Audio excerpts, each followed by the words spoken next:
Imagina a seguinte cena. Dois homens, de pé, lado a lado, em frente a um grande muro de tijolos. Aham. Durante a maior parte das vidas deles, esses mesmos homens foram inimigos mortais. Tipo, em um conflito civil bem brutal mesmo. Cada um ali disposto a derramar o sangue do outro em nome das próprias crenças. Nossa, sim.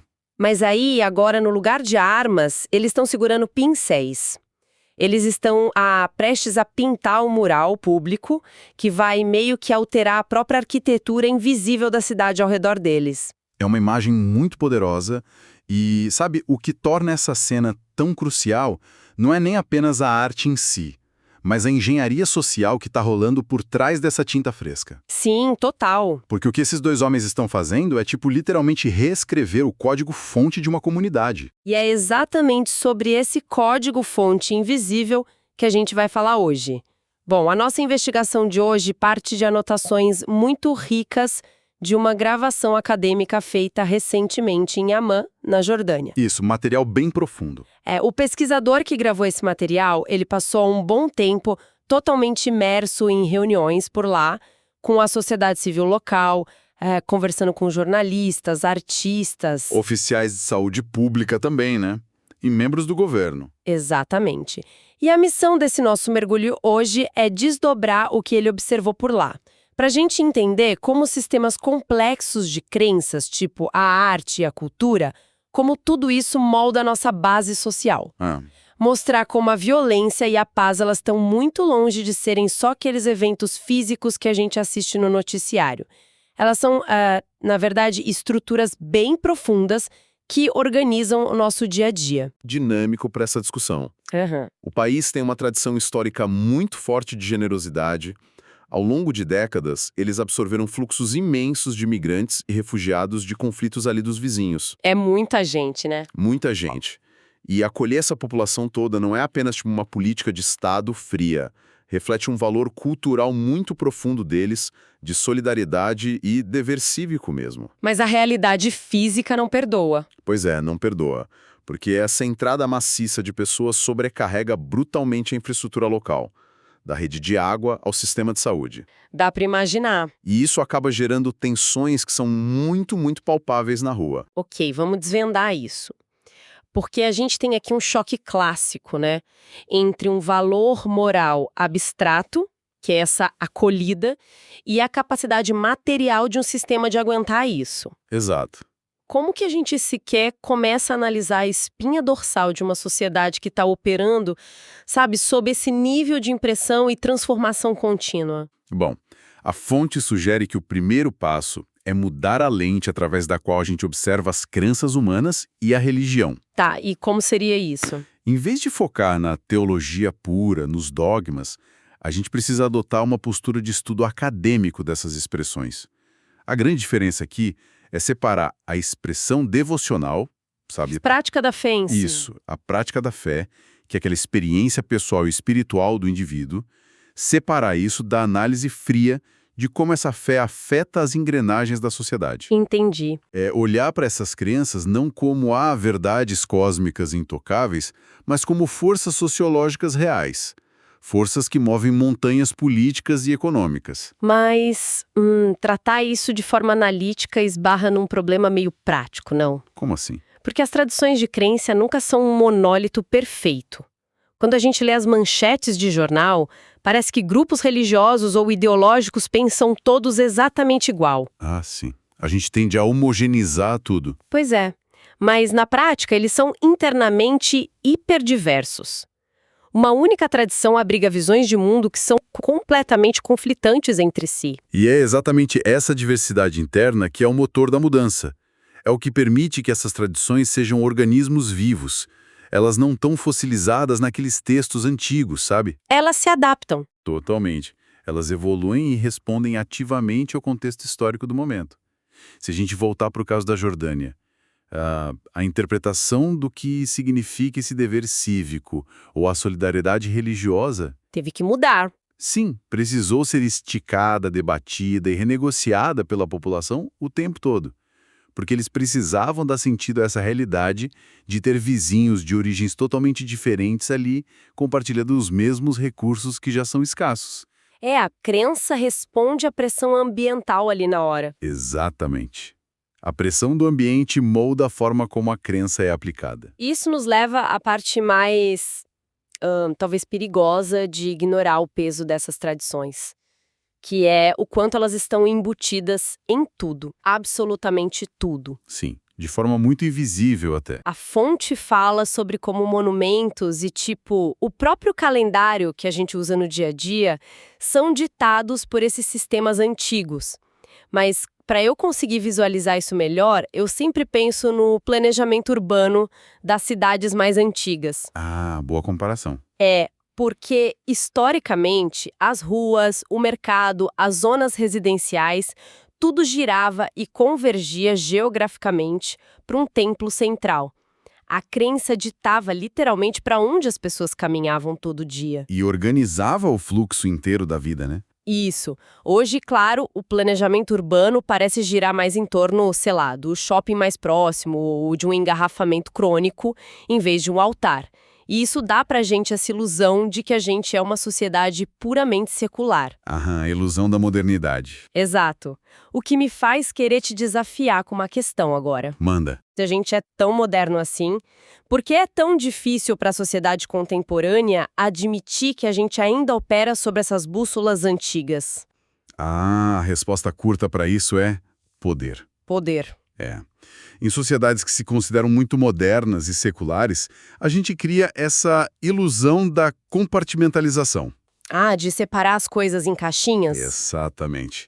A gente acredita que a economia fica numa gaveta, a política vai lá para outra gaveta e as crenças ficam numa terceira, que a gente só abre nos fins de semana, no domingo. O problema é que quando um valor religioso ou cultural se infiltra de forma muito bem-sucedida em todas as instituições de uma sociedade, ele perde o rótulo de crença. Ele vira o quê, então? Ele ganha o status de, digamos, a ordem natural das coisas.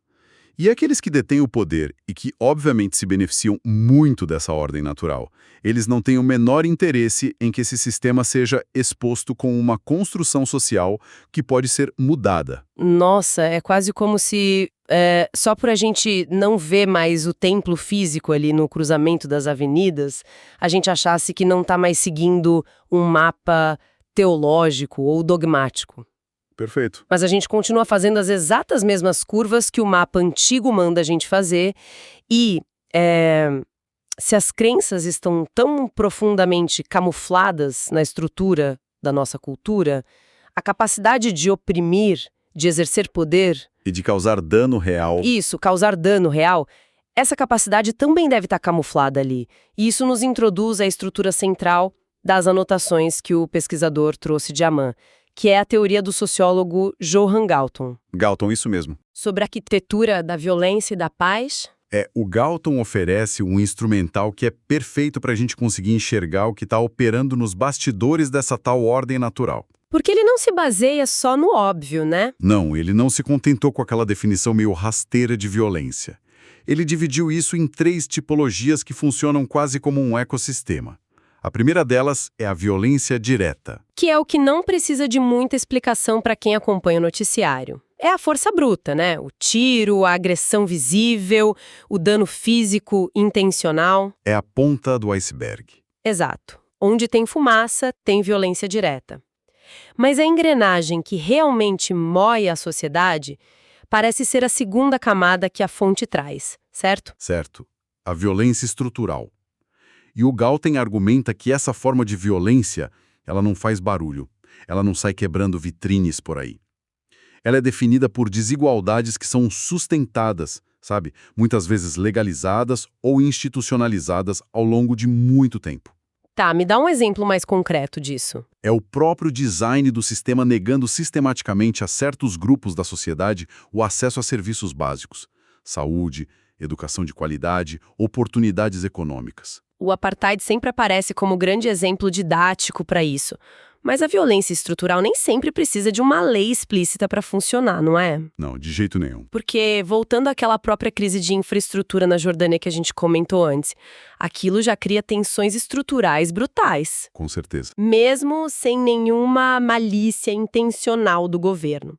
Quando não tem recurso para todo mundo, o próprio sistema acaba violentando aqueles que ficam sem acesso à água ou aos hospitais. É isso. A falta de acesso e a marginalização, seja por leis ou só por falhas crônicas do sistema mesmo, elas esmagam o potencial humano de um jeito tão letal quanto a violência física direta. A grande diferença é que a violência estrutural tem um álibi burocrático. Um álibi burocrático. Gostei do termo. Ela dita quem pode prosperar e quem precisa ficar lá lutando por migalhas. Mas tudo isso operando sob uma fachada de normalidade administrativa. Parecendo que é só o jeito que as coisas são. Mas espera aí. Se a violência estrutural é o próprio sistema, quem foi que construiu esse sistema? Aí é que tá. Eu não me perder nesses conceitos todos, eu gosto de montar uma imagem mental. Eu imagino todo esse esquema do Galtung como se fosse uma grande árvore. Uma árvore. Conta mais. Tipo, a violência direta seriam as folhas e os galhos finos da árvore. É aquela parte que o vento balança, que cai no chão, que qualquer pessoa consegue ver de longe e apontar. Certo, a parte visível. Isso. Já a violência estrutural é o tronco da árvore. Aquele tronco maciço e duro é a burocracia que transporta a seiva da desigualdade e mantém o sistema inteiro de pé ali, aguentando o impacto do tempo. Muito bom. E a violência cultural seriam as raízes, totalmente submersas lá no escuro, espalhadas por baixo da terra, onde quase ninguém olha. Elas não machucam ninguém diretamente, Mas são a base de tudo. para manter os galhos violentos lá em cima, crescendo e dando frutos. Olha, o que é fascinante aqui é que o valor dessa sua analogia da árvore, ele ilustra de forma perfeita o ciclo de feedback da teoria do Galtung. Legal. Porque a violência cultural não é um evento isolado. Ela é um conjunto de narrativas de longo prazo. São aqueles valores que estão bem embutidos na sociedade, que fornecem toda a justificativa moral, intelectual ou até religiosa para que a dor alheia seja aceita com naturalidade. Tipo o quê? É o racismo, a misoginia, a xenofobia, o antissemitismo. A função real da violência cultural é, anestesiar a sociedade. Fazer a gente não sentir a dor do outro. Exato. Fazendo com que a violência estrutural pareça um desdobramento superlógico e que a violência direta lá da ponta seja interpretada como um ato justificável ou, em alguns casos, até heróico. Ou seja, se a gente tentar resolver o problema só aparando os galhos... Que é prender quem comete a agressão física? Isso, prendendo quem comete a violência física na rua, o tronco e as raízes continuam intactos lá embaixo, e no dia seguinte nasce outro galho idêntico no mesmo lugar. O sistema continua extraindo a mesma seiva cultural venenosa. E por operar lá nesse reino do invisível e do simbólico, como você bem colocou com as raízes, arrancar essa raiz exige um esforço simplesmente monumental da sociedade. Ninguém revoga uma cultura inteira com um decreto oficial do dia para a noite. Bom, se a violência é uma árvore com raízes tão sinistras assim, a lógica nos obriga a perguntar o outro lado disso. E a paz? Como é que a gente cultiva uma floresta diferente? Excelente pergunta. A fonte detalha muito bem como a estrutura do Galtung inverte o espelho para mapear os exatos mesmos 3 níveis quando a gente fala da paz humana. A definição de paz do Galtung, ela é muito mais exigente do que um simples cessar fogo entre exércitos. A gente começa, de novo, espelhando tudo com a paz direta. Que seria o equivalente aos galhos bons. Isso. Se a violência direta é o dano físico e o bullying, a paz direta são aquelas interações interpessoais diárias que constroem a dignidade humana.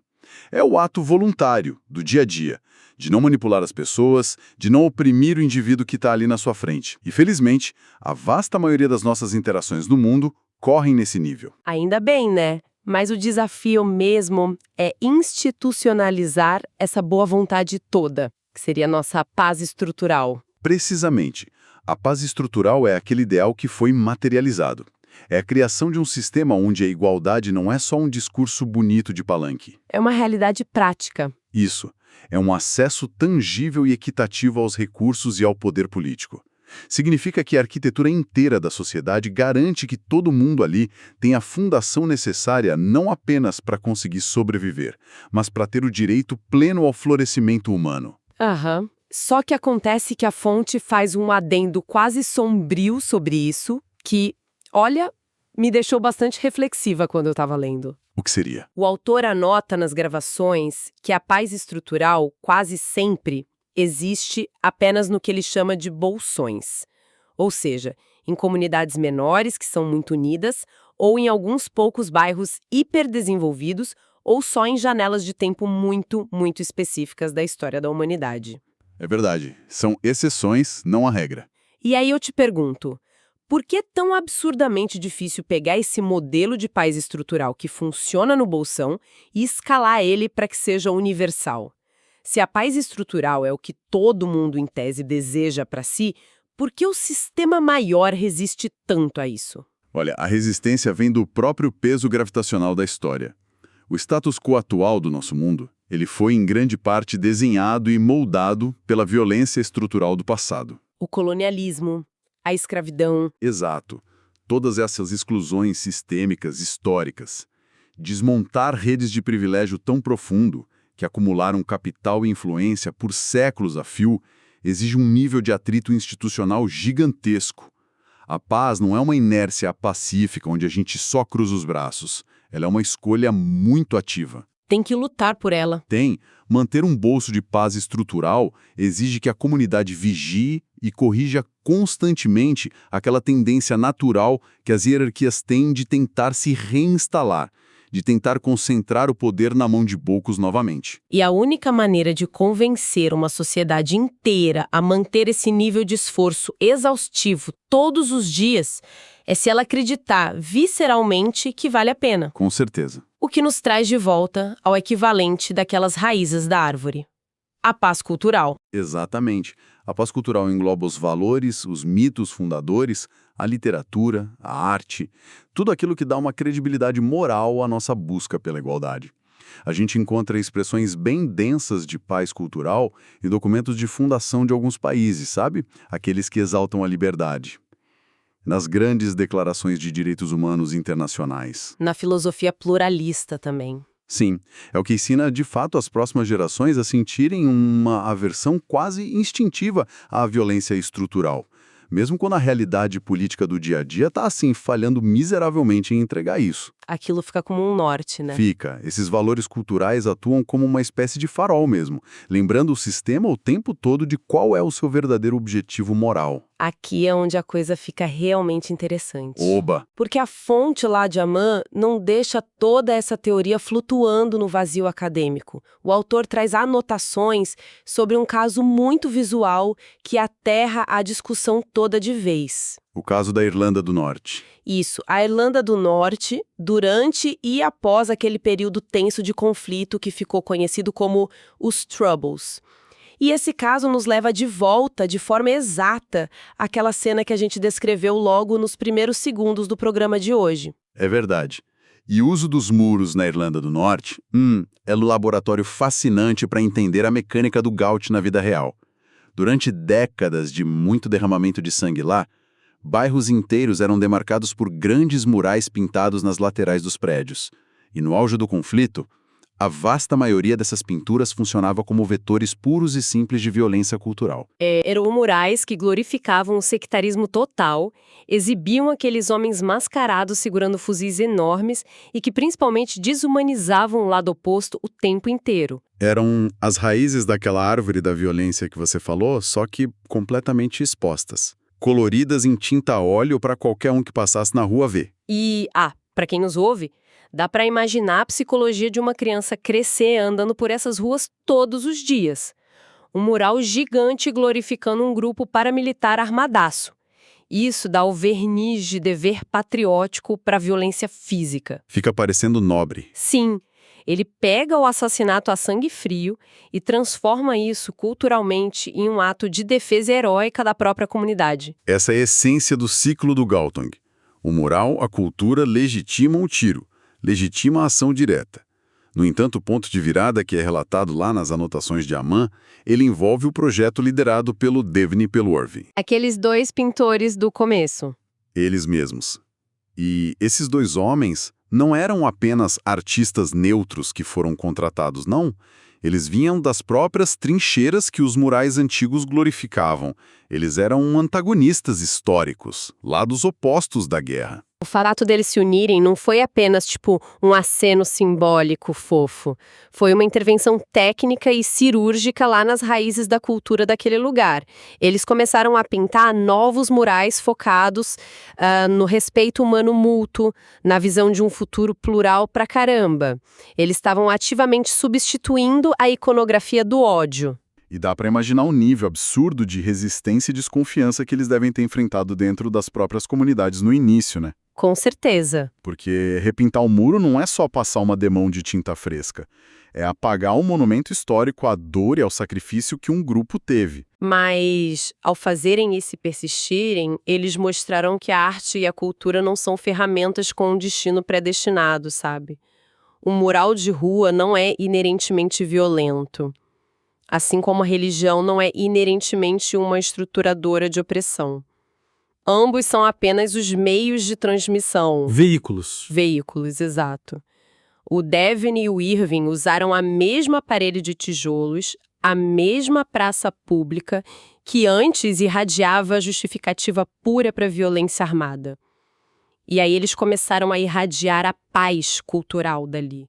Eles meio que hackearam a raiz do sistema por dentro. Hackearam a raiz, exato. O grande legado de um esforço desses é provar para todo mundo que a paz cultural ela pode ser manufaturada intencionalmente a partir das bases.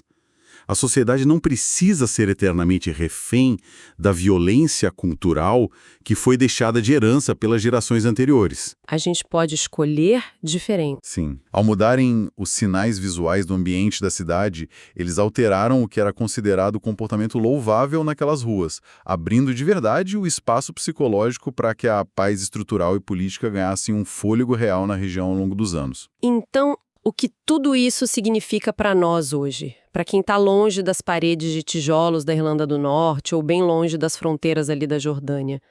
Porque alguém que está, mergulhado em planilhas de trabalho agora, ou só atualizando o feed de notícias no transporte público, deveria se importar com Galton e as 3 tipologias dele. Olha, num momento histórico como o nosso, que é absurdamente saturado de informação rápida e de narrativas de crise o tempo inteiro, teorias complexas como essa servem como um software de filtragem de ruído. Como assim? Quando a gente assiste a um conflito político ou social na TV ou na internet, entender a diferença clara entre o que é violência direta, o que é estrutural e o que é cultural impede que a gente seja manipulado por respostas fáceis de políticos. Evita que a gente aceite soluções vazias que apenas aparam as folhas lá em cima, enquanto o tronco da desigualdade continua firme e forte. É parar de enxugar gelo, né? Isso. O mais importante é reconhecer que a cultura está sempre em movimento. E que a paz exige uma curadoria diária. Um atrito intencional na nossa parte contra essa inércia do comodismo. E isso me deixa com um último pensamento. Algo para a gente levar como provocação depois que essa nossa conversa de hoje acabar. Porque ficou muito claro como as pinturas nos muros e aqueles documentos fundadores antigos serviram como as grandes telas onde a cultura definia o que era válido no mundo. Fosse a paz ou fosse o ódio. Sim. Mas a nossa praça pública de hoje mudou de endereço. A gente não anda mais todos os dias por ruas margeadas por murais industriais. O nosso espaço público primordial, ele agora vive nas telas iluminadas que ficam nos nossos bolsos. Os celulares. Pois é. Então, quais são as novas raízes silenciosas hoje? Será que os algoritmos de recomendação altamente invisíveis, aqueles que decidem a hierarquia de cada post, cada vídeo, cada notícia que a gente consome, será que eles estão agindo como os novos murais invisíveis da nossa era, automatizando a violência cultural só para manter o engajamento lá no topo? É uma possibilidade bem real. E se as redes sociais são a nova infraestrutura subterrânea, como que seria o trabalho de novos Devins e Irvings dentro lá do Vale do Silício? O que significaria codificar intencionalmente a paz estrutural nos algoritmos que organizam a percepção de bilhões de pessoas hoje em dia? É um convite muito claro para a gente começar a enxergar o chão digital em que a gente pisa todos os dias, mas agora com os olhos de quem conhece o desenho das raízes. Sem dúvida nenhuma. Porque a estrutura que nos sustenta, ela só permanece invisível até o exato momento em que a gente decide iluminar ela e questionar a quem ela realmente está servindo. Agradeço muito a companhia de quem nos ouve nessa investigação das estruturas profundas que movem a nossa sociedade. Continuem questionando o que sustenta as aparências ao redor e até o nosso próximo mergulho.